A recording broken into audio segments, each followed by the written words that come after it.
नमस्कार दोस्तों। आज मैं एक ऐसी घटना लेकर आई हूँ जी। ये घटना एक मधु नाम के लड़के के साथ में घटता है। कहानी में आगे बढ़ने से पहले अगर आप लोग मेरे चैनल पर नए हो तो सब्सक्राइब कर लीजिएगा ताकि हॉरर से रिलेटेड वीडियो आपके पास सबसे पहले पहुंचे। दोस्तों, मधु सूरत की रहने वाली थी और अभी अभी मधु कंप्यूटर क्लासेस ज्वाइन की थी। हालांकि मधु का ग्रेजुएशन कंप्लीट था, लेकिन मधु ग्रेजुएशन किसी सेपरेट डिपार्टमेंट में करी थी, इसलिए वो अभी कंप्यूटर क्लासेस ज्वाइन की थी और वो क्लासेस करने जा रही थी। होता ये है कि कंप्यूटर क्लास में ही मधु को एक लड़के से मुलाकात होती है। उस लड़के का नाम रहता है निखिल। निखिल मन ही मन मधु को पसंद करने लगा था। मधु कहीं भी अगर अकेले बैठी रहती या कहीं भी जाती आती तो उनके पीछे पीछे निखिल जाता। क्लास से जब छुट्टी होता मधु को वो घर जाती तो उनके पीछे पीछे निखिल जाता। निखिल का घर मधु के घर से 2 किलोमीटर पीछे ही था, लेकिन फिर भी निखिल उनके पीछे पीछे उनके घर तक जाता और फिर अपोजिट अपने घर पे आता निखिल। ये चीज ना कई दिनों तक चलता है। अब धीरे धीरे मधु को समझ आने लगा था कि ये निखिल का हाव भाव मुझे कुछ ठीक नहीं लगता है, मुझे इससे दूरियां बनाना चाहिए। और सच में मधु वही करती है। मधु निखिल से बात करना बंद कर देती है। अगर निखिल उनके पास आता तो मधु दूर चली जाती, वहां नहीं रहती खड़ी या फिर वहां बैठी नहीं रहती, उठ के दूसरी जगह जाके बैठ जाती। लेकिन फिर भी निखिल उनके आसपास ही भटकते रहता। अब आता है वैलेंटाइन डे के दिन। उस दिन निखिल फूल वगैरह लेके जाता है कंप्यूटर क्लासेस में और वहां पे पूरे क्लास में जो लड़के लड़कियां रहती है ना, उन लोग के बीचों बीच निखिल मधु को अप्रोच कर देता है और ये बातें मधु को बिल्कुल भी पसंद नहीं आता है। मधु बोलती है कि देख निखिल, तुझे ना इस चीज के बारे में मेरे से पहले अकेले बात कर लेना चाहिए था, और तुम क्या ये सब ढोंग लगा के रखी हो। तेरे लिए मेरे दिल में कोई जगह नहीं है, आइंदा से ना ऐसा ढोंग मत करना। इतना बोलती है पूरा गुस्से में और वहां से आधी क्लास छोड़ के वो निकल जाती है। और ये बात निखिल को मन में लग जाता है। वहां पे वो कुछ भी नहीं बोलता है। अब निखिल क्लास आना बंद कर दिया था, वो क्लास नहीं आ रहा था। मधु रोज क्लास आती, कंप्यूटर क्लासेस क्लास करती और फिर घर जाती। एक दिन ना उनका क्लास एक्स्ट्रा चलता है, आधा घंटा एक्स्ट्रा चलता है। उनका क्लास का टाइम था 6:30 से 8:30 बजे तक, लेकिन उस दिन 9 बज चुका था। जब मधु क्लास करके घर जा रही होती ना तो बीच रास्ते में निखिल दिखता है और वो बिल्कुल उनको ना एकदम पकड़ लेता है। ऐसा कोई जबरदस्ती वाला नहीं, बस उनका रास्ता वो रोक लेता है और वो पूछने लगता है कि मधु, तुम मुझे क्यों नहीं पसंद कर रही, तुम ऐसा मेरे साथ में क्यों कर रही हो, बताओ मेरे अंदर क्या कमी है जो तुम हमको मना कर रही हो। और देख, अगर तेरा मेरा शादी हो गया ना तो सच में हम दोनों का लड़का ही होगा, और हमारे घर में ना लड़के का ज्यादा ये कर रहे हैं, इसलिए मैं तुमसे बोल रहा, तुम मुझसे शादी कर लो। मधु बोलती है, 1 मिनट, तो क्या बोला, बच्चे और लड़का ही होना चाहिए, ये क्या तुम अपने मन में दिमाग में पाल के रखी हो। अभी मेरा उम्र ही क्या है जो तुम इस तरीके से बात कर रही हो। आइंदा से ना दोबारा ऐसा बात मत करना। और मेरे मन में ना ऐसा कुछ नहीं है, मैं पहले ही तेरे को बता चुकी हूँ। बार बार तू मेरे पीछे क्यों पड़ रहा है, तू छोड़ता क्यों नहीं मेरे पीछा। यहाँ तक कि मधु हाथ उठा देती है निखिल पे और वहां से मधु निकल जाती है अपने घर। अब अगले दिन से मधु जब क्लास आते, क्लास करके घर जाती, तो निखिल बीच रास्ते में मधु को छुप छुप के देखते रहता। ये चीज 2-3 दिनों तक चलता है। अब मधु अपने मन में ये सोचती है कि शायद मैं उस दिन कुछ ज्यादा ही डांट दी क्या, हो सकता है गुस्से में अगर मेरे साथ इसने कुछ गलत कर दिया, उल्टा सीधा कर दिया तो। ये सोच के मधु अपना क्लास का टाइम दूसरे बेंच पे शिफ्ट करवा लेती है ताकि ये निखिल को पता ना चले।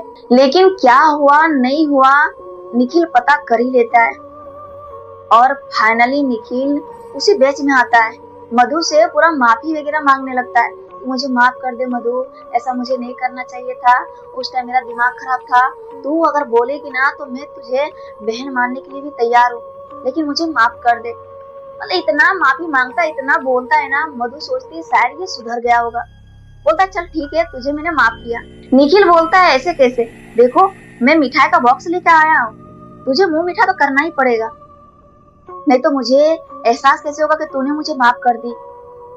मधु सोचती है, अरे यार चलो मैं खा ही लेती हूँ, नहीं तो फिर बार बार ये यही इसी बात में पकाएगा कि तूने मुझे माफ नहीं की, तूने मुझे माफ नहीं की। वो बॉक्स से एक लड्डू तोड़ती है मिठाई और उसको एक निवाला अपने मुंह में ले लेती है। और ये था जब क्लास से छुट्टी हो रहा था ना, जब घर जाने का टाइम था, उस टाइम का बात है।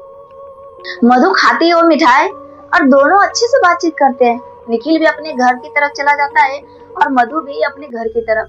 लेकिन मधु जैसे ही अपने सोसाइटी के पास पहुंचती है, वो क्या देखती है, जहाँ गार्ड, सोसाइटी के बाहर जो गार्ड बैठा हुआ रहता है ना, उसके थोड़ी बाजू में एक बच्चा पड़ा हुआ है। और सोसाइटी के अंदर से तेज रफ्तार से एक गाड़ी आ रही होती है। ऐसा लग रहा था कि वो गाड़ी इस बच्चे को कुचल देगी। मधु दौड़ते हुए जाती है, उस बच्चे को उठाती है और दूसरे तरफ छलांग लगाती है। वो गिर भी जाती है, उठती है वहां से किसी तरह संभलती है और गार्ड पे पूरा चिल्लाने लगती है कि क्या कर रहे हो आप, आपको समझ में आ रहा है अगर इस बच्चे को कुछ हो जाता तो फिर इसकी जिम्मेदारी कौन लेता, आप यहाँ बैठ के क्या देख रहे हो। वो गार्ड इतना गुस्साता है, पूरा जोर से एक थप्पड़ मधु के गाल पे जड़ देता है। तब मधु होश में आती है और पूरा जोर जोर से हाँफने लगती है। थैंक गॉड, ये सपना था। मधु वहां पे गार्ड से कुछ नहीं बोलती है और वो अंदर चली जाती है। अगले दिन मधु कंप्यूटर क्लास जाती है, क्लास करती है और फिर अपने घर पे आती है। उसके अगले दिन भी मधु कंप्यूटर क्लास जाती है, क्लास करती है। जब वो घर आ रही होती है ना, जैसे ही अपने सोसाइटी पहुंचने वाली होती है, तभी उसी पॉइंट पे फर्स्ट डोज जहां देखी थी उस बच्चे को, वही पॉइंट पे गार्ड वहां पे बैठा हुआ है और उसी पॉइंट पे बच्चा पड़ा हुआ है। और वो बच्चा इस बार ना थोड़ा बड़ा था और रो रहा था। और सेम उसी प्रकार सोसाइटी के अंदर से एक बड़ा गाड़ी बहुत तेजी रफ्तार से बच्चे की तरफ बढ़ रहा होता है। इस बार भी मधु दौड़ते हुए उस बच्चे को उठाती है और फिर छलांग लगाती है, लेकिन इस बार छलांग लगाती है सीधे गार्ड की तरफ। ऐसा लगता है कि गार्ड को वो मारने वाली है, तो जोर जोर से चिल्लाने लगती है। क्या आपको समझ में नहीं आ रहा है क्या, अगर इस बच्चे को कुछ हो जाता तो? बार बार बोल रहे हैं कि ध्यान दिया कीजिए, ध्यान दिया कीजिए। वो गार्ड बोलता है कि तुम बोल क्या रही हो, तुम जो बोल रही हो तुमको समझ में आ रहा है? फिर से मधु पूरा जोर से चिल्लाती है और वो गार्ड पे बोलती है कि ठीक है तुम कुछ मत करो, लेकिन अब हम ना तुम्हारा कंप्लेन करते हैं। इतना बोलती है, गुस्साती और वो अंदर जाने लगती है। और सोसाइटी के अंदर में ना 2-4 महिलाएं खड़ी थी। मधु पूरा गुस्साते हुए जा रही थी और महिलाएं बोलती है, मधु तुझे हुआ क्या है? मधु बोलती है कि देखो ना, इस बच्चे को अगर कुछ हो जाता तो। महिलाएं बोल रही है कि तुम्हें हो क्या गया है, तुम क्या बोल रही हो, बोलना क्या चाह रही हो, और कौन सा बच्चा, किसको क्या हो जाता? मधु बोलती है कि तुम सब भी ना उस गार्ड से मिले हुए हो, हम सबका कंप्लेन करेंगे। इतने में एक महिला गुस्साई हुई बोलती है मधु को कि तुम जिसे बच्चा बोल रही है ना, उसे पहले देख कि वो कौन बच्चा है और क्या कर रहा है ना। वो अपने गोद में ली हुई थी। जब मधु बच्चे की तरफ देखती है तो क्या देखती है, वो जो बच्चा है ना, उनका गर्दन, मधु का गर्दन, इस हिस्से को वो खा रहा होता है, चबा रहा होता है। मधु पूरा जोर से झटका देती है और उस बच्चे को नीचे फेंक देती है। जैसे वो बच्चा नीचे गिरता है ना, और पूरा जोर जोर से चीखने लगता है। ना ही तो वो बच्चे की तरह रो रहा था, ना ही चुड़ैल की तरह, बहुत एकदम गंदी तरह से वो चीख रहा था। और वही चीख मधु के अंदर से भी निकलता है। तब वो होश में आती है। ये सपना मधु को 2 बार आ चुका था। मधु पूरा जोर से हाँफने लगती है और इतना घबरा जाती है, इतना डर जाती है ना, दौड़ते हुए अपने कमरे में जाती है। वो किसी से कुछ भी नहीं बोलती है। लेकिन अब मधु के साथ में रियल होने लगा था। वो जहाँ भी बैठती, वो देखती कि वो बच्चा उनके आसपास ही है। उनको एहसास होता, रात को जब सोती तो उनको ऐसा लगता है कि उनके बेड में वो बच्चा है और पूरा जोर जोर से सांसें ले रहा है। हाँ, हाँ, इस तरीके करके वो सांसें ले रहा होता है। और बच्चे के पास से कैसे दूध का बदबू आता है, वैसा ही इनको वास आने लगता है मधु को। मधु बहुत परेशान हो चुकी थी। वो जहाँ भी बैठती, जहाँ भी जाती, वही बच्चा दिखता। मधु कमरे से निकलना बंद कर दी थी, वो कंप्यूटर क्लास भी बंद कर दी थी, नहीं जा रही थी। अब मधु हिम्मत जुटा के अपनी मम्मी को बोलती है कि मम्मी देखो, मेरे साथ में ऐसा ऐसा हो रहा है। उनकी मम्मी बोलती है कि ठीक है, अगर ऐसा बात है तो हम एक तांत्रिक बाबा को बुलाते हैं। और उनकी मम्मी सेम वैसा ही करती है, एक तांत्रिक बाबा को अपने घर बुलाती है। तांत्रिक बाबा आता है, देखता है, सुनता है, चारों तरफ घूम घाम के देखता है। लेकिन वहां पे उस तांत्रिक बाबा को कुछ समझ में नहीं आता है। उनकी मम्मी पूछती है कि बाबा आखिर क्या बात है जो मेरी बेटी इतना परेशान हो रही है। तांत्रिक बाबा बताता है कि देखो मुझे यहाँ पे ना कुछ समझ में नहीं आ रहा है, ऐसा लग रहा है कि कोई पर्दा लगा दिया, कुछ नहीं दिखाई दे रहा है। हाँ लेकिन 5 दिन बाद ना अमावस्या है, तो एक काम करो इनको लेके ना हमारे यहाँ आ जाओ, वहाँ हम अपने प्रेतों को भी जगाएंगे और वही बताएंगे कि आखिर ये बात क्या है। अगर आप लोग पूरा परिवार भी आओगे ना इनके साथ तो हमें कोई दिक्कत नहीं है। ये बोल के तांत्रिक बाबा उनके घर से निकल जाता है। और 5 दिन बाद जैसे बोला था तांत्रिक बाबा वैसा ही मधु की मम्मी मधु के घर वाले करते हैं, उनको लेके उस तांत्रिक बाबा के पास जाते हैं। वहाँ जैसे ही जाते हैं तांत्रिक बाबा ना अपना झाड़ फूक करना स्टार्ट कर देते हैं। लेकिन जैसे झाड़ फूक स्टार्ट किए होंगे 5-10 मिनट हुआ ही होगा, उतने में मधु के अंदर से एक बच्चे की आवाज निकलती है, मैं इसे नहीं छोड़ने वाला हूँ, मैं इस दुनिया में आना चाहता था पर इसने मुझे ला ही नहीं, इसने मुझे लाने से मना कर दी, मैं इसे अपने साथ लेके जाऊंगी। तांत्रिक बाबा बोलता है छोड़, और तुम बताओ कि कौन हो और इसे क्यों परेशान कर रहे हो और तुम्हें भेजा किसने है। तांत्रिक बाबा बार बार मंत्र पढ़ के उनके ऊपर मधु के ऊपर बार बार वो छिड़क रहा था, मार रहा था, कभी जल छिड़क रहा था तो कभी सरसों छिड़क रहा था। मधु के अंदर से जिस बच्चे का आवाज आ रहा था उस बच्चे की आवाज में एक औरत का नाम लेता है और एकदम सरनेम के साथ।